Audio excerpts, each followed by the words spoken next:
നമസ്കാരം, സഹ്യ ന്യൂസിലേക്ക് സ്വാഗതം. മൂന്നാം നരേന്ദ്രമോദി സർക്കാരിൽ ടൂറിസം, പെട്രോളിയം, പ്രകൃതിവാതക വകുപ്പുകളുടെ സഹമന്ത്രിയായി ചുമതലയേറ്റിരിക്കുകയാണ് നടനും എംപിയുമായ സുരേഷ് ഗോപി. സുപ്രധാന ചുമതലയാണ് പ്രധാനമന്ത്രി തന്നെ ഏൽപ്പിച്ചതെന്നും ജനങ്ങൾക്ക് ഉപകാരപ്രദമാകുന്ന തരത്തിൽ പെട്രോളിയം മന്ത്രാലയത്തിൽ പ്രവർത്തിക്കുമെന്നാണ് ചുമതലയേറ്റതിന് പിന്നാലെ അദ്ദേഹം വ്യക്തമാക്കിയിരിക്കുന്നത്.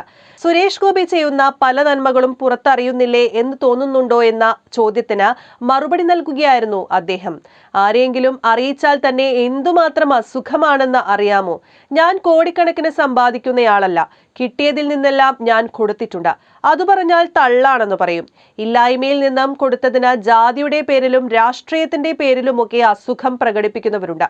അതുകൊണ്ട് അറിഞ്ഞാലും അറിഞ്ഞില്ലെങ്കിലും ഒന്നുമില്ല. ആരെന്ത് ചെയ്തു എന്നാലും എന്തുവെച്ച് ചെയ്തു എന്നതിൽ സത്യസന്ധത ഉണ്ടായിരിക്കണം. നിങ്ങൾ ഒരു തള്ളും മറിച്ചിലും നടത്തിയിട്ട് കാര്യമില്ല.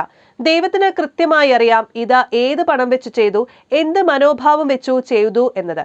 എന്റെ ഭാര്യ എന്നെ കൺട്രോൾ ചെയ്തിട്ടില്ല. ചെക്ക് ബുക്കുകൾ ഭാര്യയുടെ പക്കലാണ്.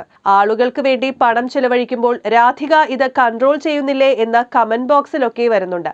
ചില നെഗറ്റീവ് കമന്റുകൾ വരുന്നത് കണ്ട് ആരൊക്കെയോ രാധികയോട് ചോദിച്ചു, എന്തിനാണ് നന്ദിയില്ലാത്തവർക്ക് വേണ്ടി ചെയ്യുന്നതെന്ന്.